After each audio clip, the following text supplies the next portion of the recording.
이스라엘 백성이 요단강을 건너서 가나안 땅으로 진입합니다. 제일 첫 번째 맞닥뜨리게 되는 성이 여리고 성인데 큰 성이었고요. 그리고 함락시키기가 진짜로 어려운 성이었습니다. 근데 하나님께서 이제 가나안 땅을 들어가는 제일 첫걸음인데 제일 엄청나고 커다란 성 앞에서 이 성을 특별한 방법으로 공격하게 하시고 점령하게 하십니다. 여호수아서 6장에 보면 하나님께서 이 성을 공격하게 하신 방법에 따라 쭉 진행하는 장면이 기록이 되어 있습니다. 이스라엘 백성이 여리고 성을 쭉 한 바퀴 돕니다. 첫째 날, 둘째 날도 또 한 바퀴, 셋째 날 마찬가지고요. 그렇게 7일 동안 성을 도는데 마지막 7번째 날은 성을 7바퀴 돕니다. 그리고 나서 7바퀴 도는 게 끝나고 나서 모든 백성들이 큰 소리로 함성을 지르고 그때 여리고 성이 무너지게 됩니다. 근데 중요한 것은 이스라엘 백성들이 여리고 성을 도울 때 제일 앞에 법궤 또는 언약궤라고 하지요. 10계명의 돌판이 들어있는 하나님의 언약궤를 제사장이 메고 제일 앞에 섰고요. 그리고 뒤에 여호수아를 비롯해서 백성들이 쭉 뒤를 따르며 그렇게 여리고성을 돈 거예요.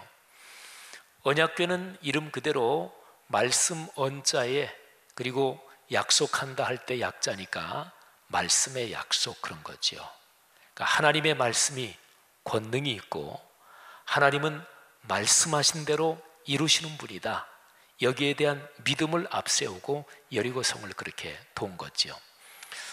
자, 이 얘기를 성도들이 많이 다 알아요.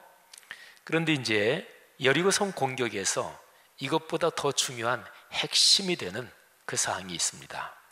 제가 여호수아서 6장 17절 말씀 제가 한번 먼저 읽습니다. 이 성과 그 가운데 있는 모든 것은 여호와께 온전히 바치되 기생라합과 그 집에 동거하는 자는 모두 살려주라. 이는 우리가 보낸 사자들을 그가 숨겨주었음이니라. 아멘. 여기 아주 중요한 표현이 나와요. 여호와께 온전히 바치되.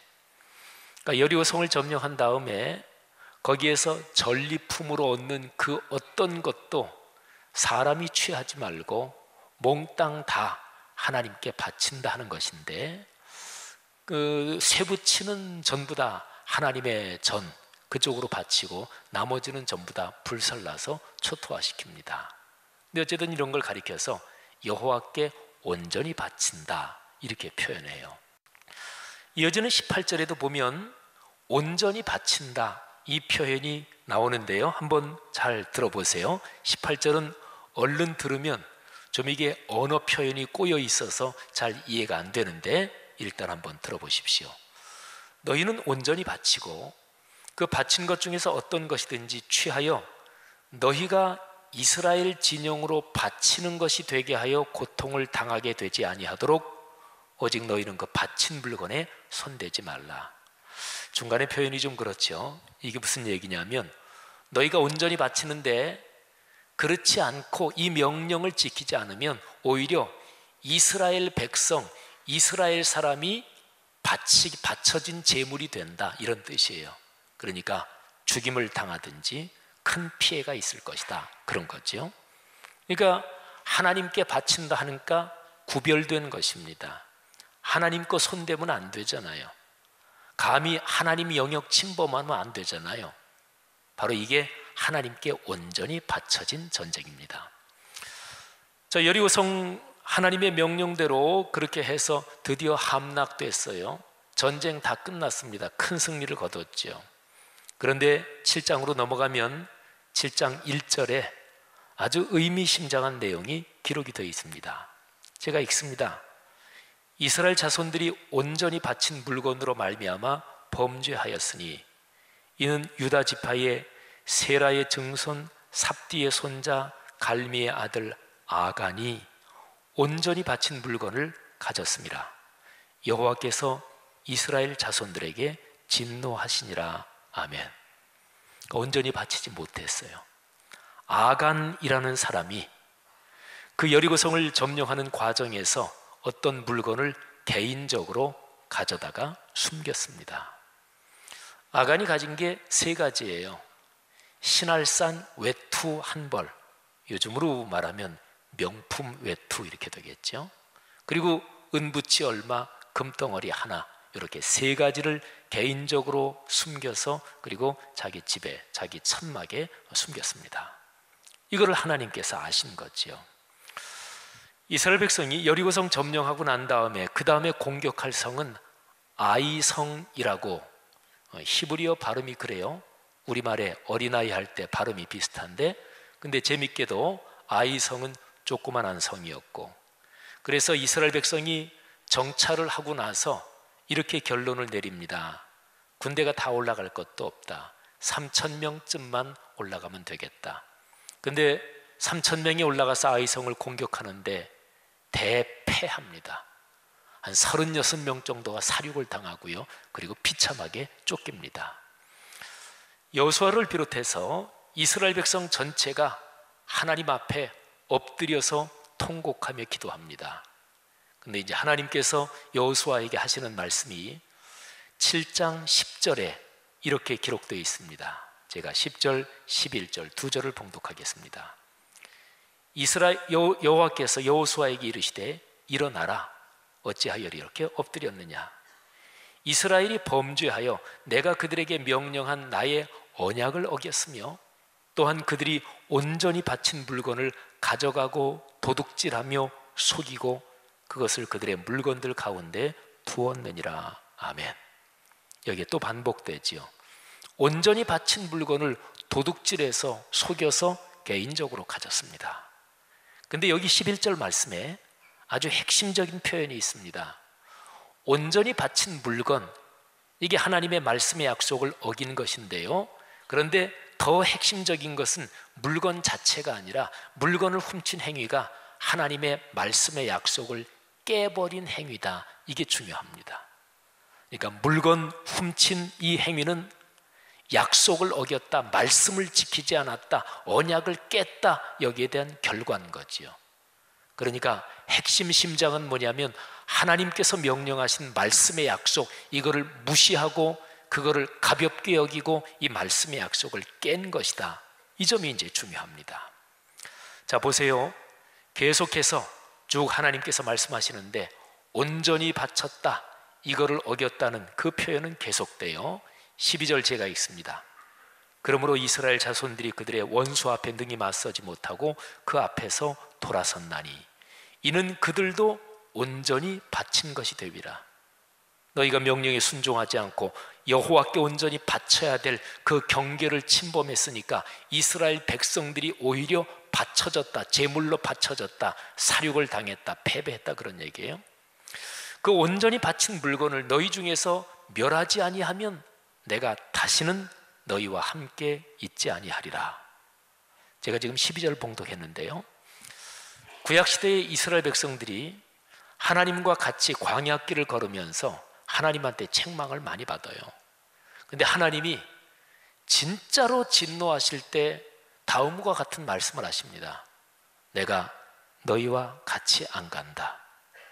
그러니까 하나님께서 이스라엘 백성을 책망하시고 징계하시면서 가장 강력하게, 가장 극단적으로 하나님이 표현하시는 표현이 바로 이 말입니다.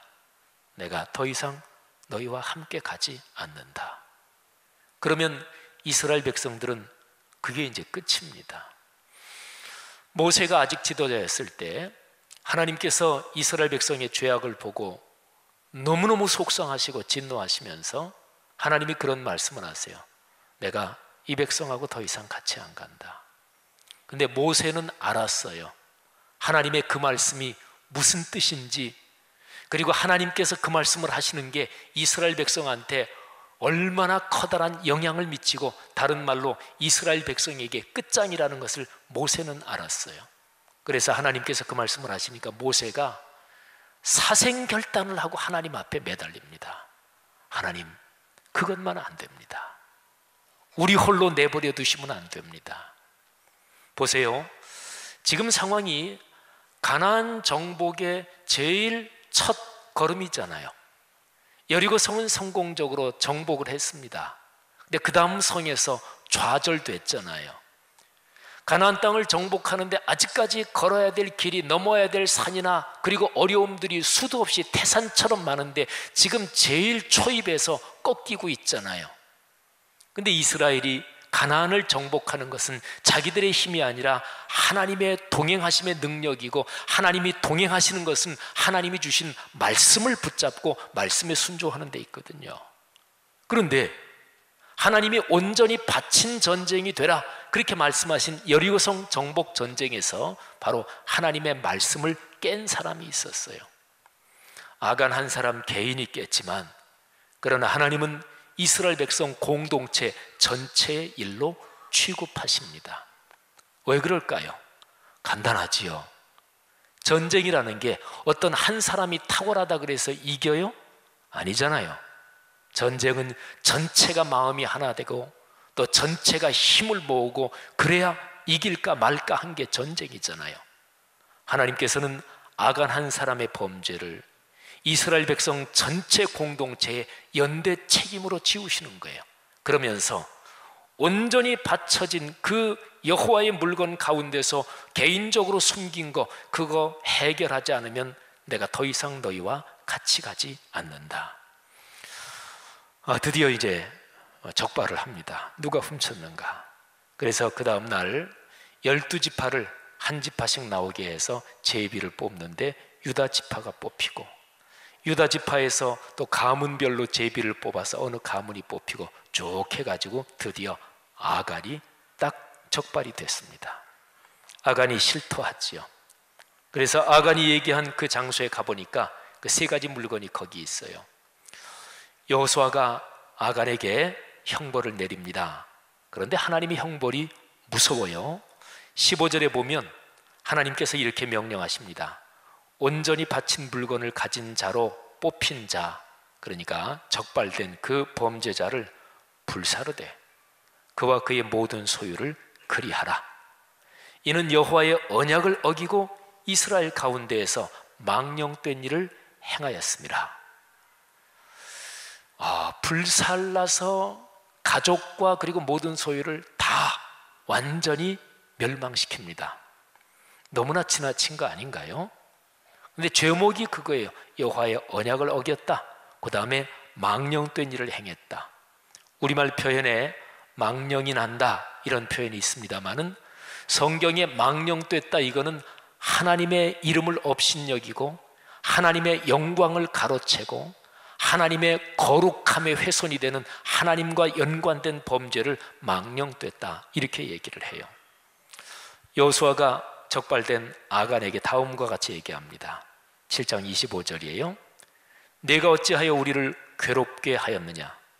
여호와께서 오늘 너를 괴롭게 하시리라. 온 이스라엘이 그를 돌로 치고 물건들도 돌로 치고 불사르고 그 위에 돌무더기를 크게 쌓았더니 오늘까지 있더라. 여호와께서 그의 맹렬한 진노를 그치시니 그러므로 그곳 이름을 오늘까지 아골 골짜기라 부르더라. 아멘. 아골이란 뜻은 불행, 불운이란 뜻이에요. 그런데 여호수아가 아간을 정죄하면서 내가 우리를 괴롭게 했다, 괴롭게 하다, 이 히브리어 동사가 아골하고 발음이 비슷해요. 그래서 여호와가 내가 우리를 괴롭게 하였느냐? 하나님께서 너를 괴롭게 하신다. 이렇게 정죄를 하면서 아간의 모든 가족을 전부 다 심판하는 거지요. 사랑하신 여러분, 아골 골짜기 그 장소와 지명에 연관된 구약의 아주 커다란 사건을 우리가 살펴봤습니다. 자, 유쾌한 사건은 아니죠. 무서운 사건이지요. 그런데 제가 아까 읽어드린 이사야서 그리고 호세아서 두 권의 예언서에서는 이 끔찍한 사건하고 연관된 그 장소를 하나님께서 이스라엘 백성을 축복할 소망의 문이 되게 하고 희망의 장소가 되게 한다, 이렇게 말씀하시는 거예요. 오늘 이 말씀과 연관된 사도행전의 이 사건을 우리가 계속 묵상할 텐데, 성도 여러분들, 우리 모두가 아골골짜기 그 처참한 형벌의 장소가 소망의 장소가 되고 희망의 미래가 되는 것처럼 오늘 이 말씀을 통해서 그런 은혜와 축복이 있기를 주님의 이름으로 간절히 축원합니다. 여호수아서 6장 7장을 이렇게 이해했으면 이제 우리는 사도행전 5장을 이해할 준비가 끝난 거예요. 여호수아서 그 사건에서 아골골짜기와 연관된 사건에서 중심은 명품 외투가 아니고 은붙이나 금덩어리가 중심이 아니에요. 하나님이 당신에게 돌아올 그거를 저 아간이란 자가 중간에서 뺏었다, 하나님이 그것 때문에 진노하셨겠어요? 그게 아닙니다. 중심 문제는 물건이 아니고 재물이 아니고 하나님의 말씀의 약속이 어그러졌다, 이것이 중심입니다. 그런데 이거는 이스라엘 백성이 앞으로 가나안을 정복해 나가고 앞으로 걸어갈 이스라엘 백성의 생존에 이게 필수적인 거예요. 하나님의 말씀이 작동하지 않으면 이스라엘 백성들이 그저 자기 힘으로 가나안 땅에서 생존이 가능할까요? 하나님의 도우심이 없으면 이스라엘 백성이 가나안 땅에서 자기들 스스로 죽지 않고 살 수 있을까요? 그게 불가능하단 말이죠. 그러니까 하나님이 도와주셔야 돼요. 하나님이 도와주시는 것은 구체적으로 구약부터 신약까지 계속해서 하나님이 주신 말씀이 역사하고 성취되는 것을 말해요. 그런데 보세요. 아간이라는 사람을 통해서 악한 영이 이스라엘 공동체 전체를 공격하는데 얼마나 교묘하게, 얼마나 정확하게 공격 목표를 잡았는가 보시라고요. 하나님의 말씀의 약속을 조금 비틀어요. 큰 것도 아니잖아요. 명품 외투 한 벌하고 은부치하고 금덩어리 하나 정도니까 큰 것도 아니잖아요. 그러나 하나님의 거룩한 말씀에 대한 철저한 순종이 없이는 이스라엘 백성이 가나안 땅에서 생존이 불가능하겠길래 하나님께서 그 문제를 그토록 크게 공개적으로 다루신 거예요. 자, 보십시다. 오늘 설교 본문 사도행전 5장 1절부터 11절, 아나니아하고 삽비라 두 부부에 대한 이야기입니다. 이 부부가 밭이 있었어요. 근데 밭을 팔아서 하나님의 교회, 예루살렘 교회에 헌금을 했습니다. 근데 여기 5장 전에 4장에 보면 예루살렘 교회는 성령이 충만한 교회였고 성령이 주시는 능력으로 말씀이 그들의 삶을 변화시켰고 그리고 그 말씀을 또 다른 사람들에게 전했는데 그 성령으로 충만한 가운데 사람들이 아낌없이 헌금을 했어요. 그 가운데 본받아야 될 샘플이 나오죠. 4장 맨 마지막 부분에 요셉이라는 사람, 보통 바나바로 더 많이 알려진 이 사람이 자기가 밭이 있었고 그걸 팔아서 헌금을 했습니다. 사람들이 아름다운 일이고 칭찬받을 일이고 덕스러운 일이라고 고마워하고 그리고 하나님도 기뻐하셨겠죠. 아나니아와 삽비라 이 부부가 그거를 보고서 우리도 저렇게 칭찬받았으면 좋겠다, 인정받았으면 좋겠다, 이런 생각을 가졌고 그래서 밭이 있는 걸 팔아서 헌금을 할 생각을 했습니다.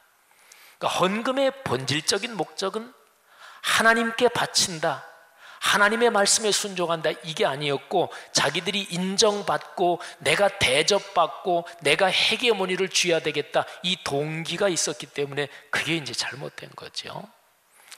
아나니아와 삽비라가 사도행전 5장 전반을 가만히 살펴보면 아마 다음과 같이 그랬을 것입니다. 이 두 사람은 우리가 밭이 있는데 팔아서 그 전액을 헌금하겠습니다, 미리 얘기했을 거예요. 공표를 했을 거예요. 사람들이 놀랬겠지요. 그런데 정작 밭을 팔아서는 그 중에서 일부만 헌금했어요. 그 사람이 그럴 수도 있지요. 막상 팔고 현금을 손에 주니까 쓸 일이 생각이 났을 수도 있겠고. 근데 그 상황에서 이 부부가 베드로나 다른 사도들한테 또는 주변 사람들한테 사실은 다 헌금하려고 했는데 가정적으로 기나게 쓸 일도 있고 해서 우리가 그냥 절반만 헌금하려고 합니다, 이랬으면 아무 이상이 없었을 거예요. 근데 오늘 여기 성경 본문 말씀을 보면 베드로가 묻지요. 아나니아에게 밥 한 값이 이게 전부냐? 그랬더니 아나니아가 그렇습니다, 나중에 그 부인이 왔을 때 부인에게 물어요. 밭 판값이 이게 전부냐? 그랬더니 부인도 예, 그렇습니다. 그러니까 속인 거죠. 거짓말한 거죠. 근데 그냥 상식적으로 생각하면 이게 무슨 그렇게 대수입니까? 예루살렘 교회 성도들이 부동산이 있는 사람이 100이면 100 다 팔아서 헌금한 건 아니었어요. 그러니까 그래도 팔아서 헌금한 그 사람은 귀한 거 아니겠어요? 비록 거짓말은 했지만 교회 재정 그만큼 늘었으니까 감사한 일이고, 액수가 얼마나 됐는지 모르지만 액수가 꽤 되면 그야말로 속된 말로 표창장이라도 주고 쉬운 얘기로 그렇게 할 수도 있는 일 아니겠어요? 그런데 아니었습니다. 여기에서 엄청난 사건이 벌어져요. 베드로가 아나니아를 책망하는데 아나니아가 그 책망을 듣고서 그 자리에서 숨이 끊어집니다. 사람들이 아나니아의 시신을 가져다가 장사를 지내요. 3시간쯤 지나서 부인이 왔어요. 베드로가 묻습니다. 땅 판값이 헌금된 이게 전부입니까? 그랬더니 예, 전부입니다. 베드로가 또 책망을 합니다. 그랬더니 삽비라도 그 자리에서 숨을 거두고 그래서 또 장사 지냅니다. 여러분, 아까 여호수아서 그 사건처럼 오늘 사도행전 이 사건은 헌금, 돈의 문제가 아니고 재물의 문제가 아닙니다.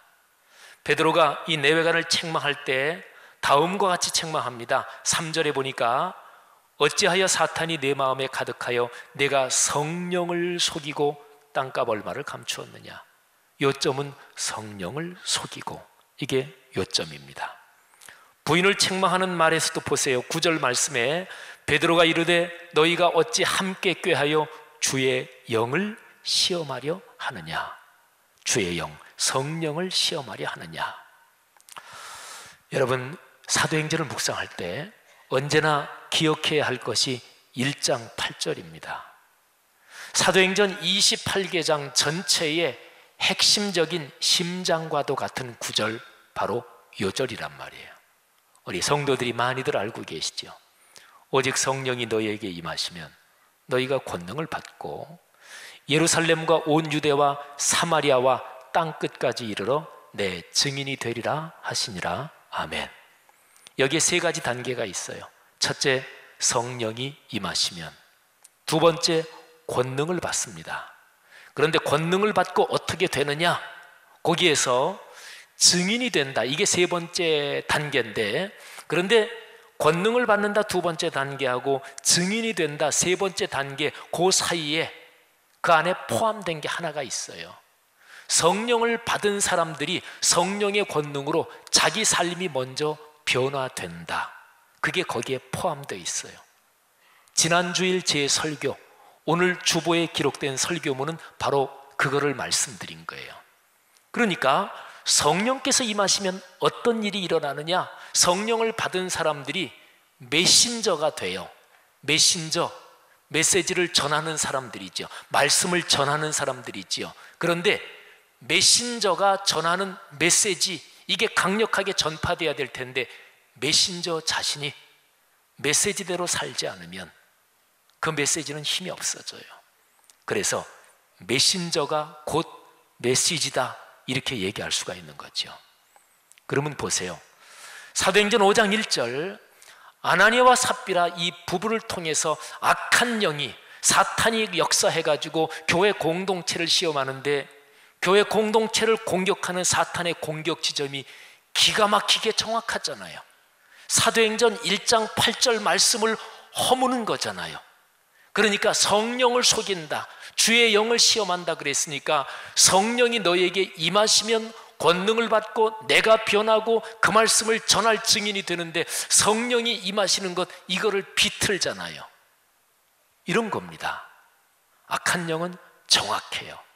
한치도 공격 목표에서 오차가 없습니다. 창세 이래로 악한 영은 늘 정확한데 그리스도인이나 신앙 공동체는 늘 중요한 초점을 종종 잃어버릴 때가 많단 말이지요. 그런 상황에서 악한 영하고 싸우면 이길 수가 없는 거죠.